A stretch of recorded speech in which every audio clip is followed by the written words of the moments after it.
Otak dari aksi pembunuhan tersebut dilakukan istri korban bersama kekasih gelapnya. Mirisnya, korban saat sedang berhubungan badan dengan sang istri. Setelah menghabiskan, sang istri dan juga sepupu korban sempat mandi dan beribadah bersama. Hai guys, terima kasih telah klik video ini. Kali ini kita akan membahas kisah nyata yang pernah terjadi di Kabupaten Bantul, Yogyakarta pada tahun 2021 lalu, yaitu tentang seorang istri pengusaha wajan yang menghabisi nyawa suaminya sendiri karena ia ketahuan selingkuh. Namun sebelum kita lanjut, jangan lupa dukung terus channel ini agar kami makin semangat menyajikan kisah-kisah nyata menarik lainnya.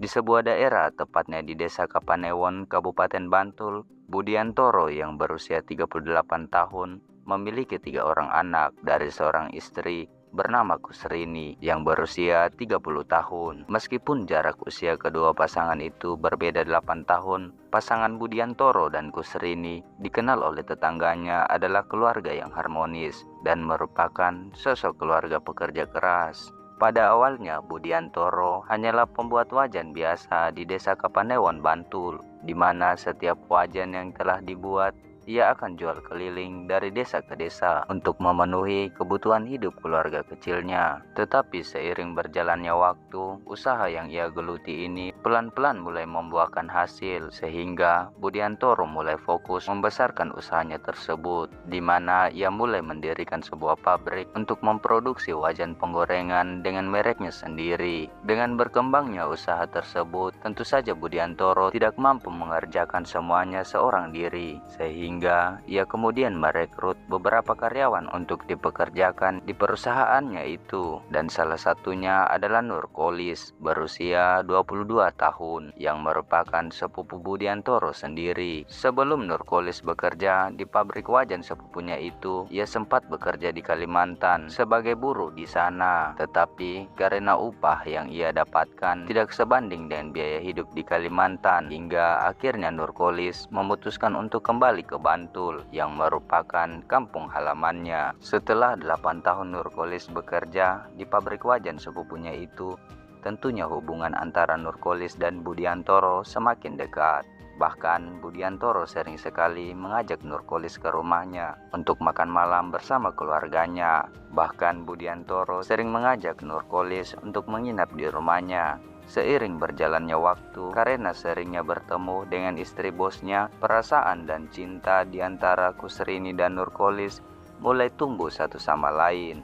Dan untuk memudahkan mereka berdua saling memuaskan hasrat, hingga akhirnya Kusrini dan Nurkolis saling bertukar nomor, dan mereka berdua pun sepakat selingkuh di belakang Budiantoro. Setelah beberapa bulan menjalin hubungan dengan Nurkolis, Kusrini makin sering meminta Nurkolis untuk datang ke rumahnya agar ia bisa menikmati tarung Nurkolis ketika Budiantoro tidak di rumah. Bahkan Kusrini sering sekali meminta kepada suaminya agar mengajak Nurkolis makan malam dan menginap lagi di rumah mereka. Karena tanpa rasa curiga, Budiantoro selaku suami Kusrini yang baik hati dan tidak sombong, ia selalu menuruti apa permintaan istrinya tersebut. Selain itu, Kusrini sering mengajak Nurkolis bertemu di hotel saat Budiantoro sedang sibuk dengan pekerjaannya di pabrik. Singkat cerita, setelah kurang lebih 2 tahun menjalani perselingkuhan, pada akhirnya hubungan antara Nurkolis dan Kusrini diketahui oleh Budiantoro. Pada saat Budiantoro tak sengaja membuka handphone milik istrinya dan membaca pesan intim yang sangat mesra antara istrinya dan Nurkolis. Budiantoro yang mengetahui hal itu, ia kemudian diam-diam mulai memastikan kecurigaannya tersebut. Hingga suatu hari, Budiantoro berbohong kepada istrinya.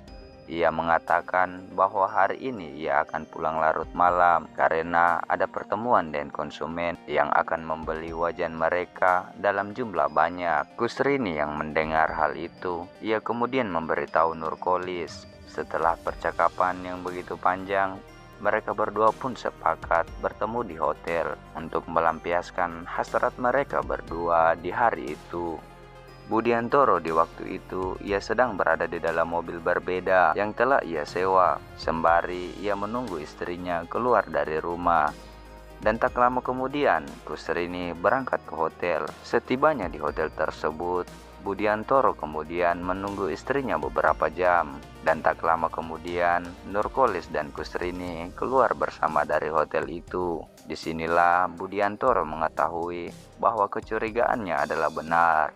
Setibanya di rumah, Kusrini yang kala itu sedang beristirahat. Tiba-tiba ia dikejutkan dengan kedatangan Budiantoro yang mulai meluapkan emosinya akan apa yang sudah terjadi. Setelah pertengkaran usai dengan istrinya, Budiantoro kemudian menghampiri tempat tinggal Nurkolis. Di sana ia memaki-maki Nurkolis sejadi-jadinya sebelum ia memecatnya, sembari ia mengatakan akan menghabisi mereka berdua.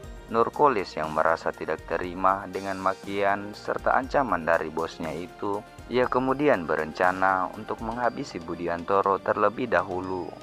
Nurkolis mulai membujuk Kusrini untuk menghabisi suaminya agar mereka berdua bisa menikah secepatnya. Kusrini yang mendengar hal itu karena ia sangat cinta kepada Nurkolis sebab terungnya nikmat, ia pun sepakat melakukan aksinya itu bersama Nurkolis. Setelah 1 bulan Kusrini dan Nurkolis mempersiapkan rencana untuk menghabisi Budiantoro, hingga akhirnya pada hari Selasa, tepatnya pada tanggal 30 Maret tahun 2021, Kusrini menelpon Nurkolis untuk datang di rumahnya yang pada saat itu Budiantoro sedang tidak di rumah. Setibanya di sana, Nurkolis diperintahkan oleh Kusrini untuk bersembunyi di dalam gudang yang berada di dalam rumahnya. Sekitar jam 3 sore saat Budiantoro pulang dari tempat kerjanya, Kusrini mulai merayu suaminya untuk melakukan hubungan badan yang tanpa disadari oleh Budiantoro bahwa itu merupakan sebuah jebakan. Karena tidak menaruh curiga sedikit pun, Budiantoro menuruti keinginan istrinya tersebut. Keduanya kemudian bercumbu untuk melakukan hubungan badan, mulai dari kamar hingga ke ruang tengah. Saat sedang melakukan hal itu, Kusrini mulai memberikan kode berupa desahan sebanyak 3 kali untuk Nurkolis, yang artinya Nurkolis diperintahkan segera keluar untuk menghabisi Budiantoro. Sementara itu, Nurkolis yang mendengar desahan dari Kusrini, ia dengan sigap langsung keluar dari tempat persembunyiannya. Ia bergegas jalan ke ruang tamu dan langsung menjerat leher Budiantoro menggunakan kawat yang telah ia persiapkan. Saat itu Budiantoro sempat melakukan perlawanan, namun Kusrini dengan cepat menutupi wajah suaminya menggunakan kerudung. Hingga akhirnya Budiantoro menghembuskan nafas terakhirnya setelah aksi tersebut.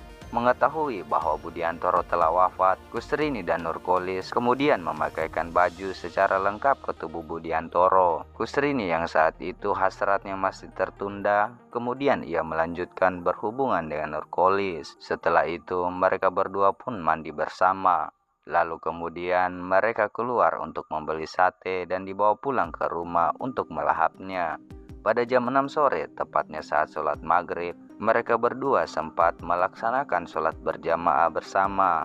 Kemudian memutuskan untuk membuang jasad Budiantoro pada jam 11 malam. Sebelum membuang jasad Budiantoro yang telah dimasukkan ke dalam mobilnya, Nurkolis sempat mengganti nomor plat mobil milik Budiantoro. Setelah itu Nurkolis dan Kusrini membuang jasad Budiantoro di sebuah parit di desa Sedayu. Keesokan harinya, tepatnya pada tanggal 31 Maret tahun 2021, warga desa Sedayu dikejutkan dengan penemuan jasad seorang pria yang tidak mereka ketahui. Warga desa Sedayu kemudian melaporkan kejadian ini kepada pihak yang berwajib, dan tak lama kemudian kepolisian Sedayu datang ke TKP dan mengevakuasi jasad Budiantoro ke rumah sakit. Sembari menunggu hasil pemeriksaan, aparat kepolisian Sedayu juga sempat melakukan olah TKP untuk mencari bukti-bukti yang terkait di sekitar penemuan jasad Budiantoro.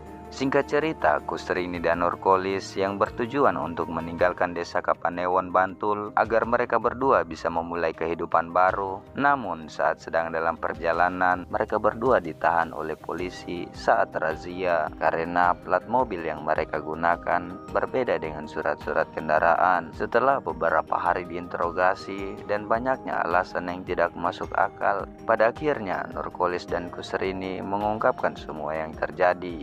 Mendengar hal tersebut, aparat kepolisian pun berkoordinasi dengan Polres Bantul untuk mengecek kebenaran yang telah diungkapkan oleh Nurkolis dan Kusrini. Setelah dicek, aparat kepolisian Bantul mengungkapkan bahwa kejadian itu adalah benar, dan di akhir kisahnya Nurkolis mengungkapkan bahwa dirinya sakit hati dengan hinaan yang dilontarkan Budiantoro, sehingga ia membujuk Kusrini yang merupakan kekasih gelapnya sekaligus suami korban agar mereka berdua mengakhiri hidup Budiantoro. Persidangan kasus ini dilakukan di Pengadilan Kota Bantul tepatnya pada bulan September tahun 2021. Dan pada akhirnya Nurkolis dan Kusrini dijatuhi hukuman 20 tahun penjara atas kejahatan yang mereka telah lakukan. Oke guys, terima kasih telah menonton hingga akhir. Semoga kasus ini dapat menjadikan pembelajaran bagi kita semua agar lebih berhati-hati akan tindak kejahatan. Dan jika ada kasus yang menarik untuk dibahas, silakan tulis di kolom komentar. Sekian dan sampai jumpa di video selanjutnya.